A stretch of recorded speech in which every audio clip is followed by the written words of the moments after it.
అవునే చిన్ను, ఎవరైనా ఇష్టపడుతున్నావా? ఏవైనా ఉంటే చెప్పు, నేను మీ నాన్నకి చెప్పి మాట్లాడతాను. చిన్నప్పుడు అలా అన్నాను అంటే అప్పుడు చదువుకునే వయసు మరి. చదువుకోకుండా ఇలాంటివన్నీ చేస్తే ఎలా చెప్పు?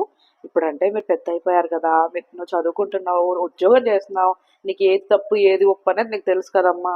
అందుకే ఏవైనా ఉంటే చెప్పే, మాట్లాడతాను. అబ్బాయిని కలిసి చూసి లక్షణంగా ఉన్నాడంటే మాట్లాడి ఇంట్లో చెప్తాను, సరేనా? అమ్మ, నాన్న నేను రెక్కలు ముక్కలు చేసుకొని కష్టపడి నిన్ను చదివిపిస్తున్నాం, అర్థమవుతుందా? ఆ అబ్బాయిలతో కానీ మాట్లాడావని తెలిసిందో ఇంకా నీకు చదువు అనేది ఉండదు, సీదా ఇంటికి తీసుకొచ్చి పెళ్లి చేసేస్తాం, అర్థమవుతుందా? జాగ్రత్తగా ఒళ్ళు దగ్గర పెట్టుకొని చదువుకో. చదువుకునే లక్షణాలు ఉంటే బాగుపడతావు, లేదంటే ఇంకా ఇంట్లో పెళ్లి చేస్తావు, అంట్లు తోముకోవాల్సిందే ఇంట్లో, గుర్తుంచుకో. చిన్ను, ఇప్పుడే పప్పు అయిపోయింది, చూస్తే ఆయిల్ లేదు. మొన్న అది ఆన్లైన్ లో నువ్వు చిప్స్ అవన్నీ పెట్టుకుంటే వాడే ఇంటికి వచ్చి ఇచ్చిపోయాడు కదా. అక్కడే కొంచెం ఆయిల్ ప్యాకెట్ కూడా తెచ్చేయమని చెప్పమ్మా అబ్బికి ఫోన్ చేసి. హే చిన్ను, చిన్ను, ఆటలాడించాలి కానీ ఇలా రా. ఇదిగో సామాన్లు లిస్ట్ ఇచ్చారు, ఇవన్నీ సరుకులన్నీ పట్టుకొచ్చే, సరేనా?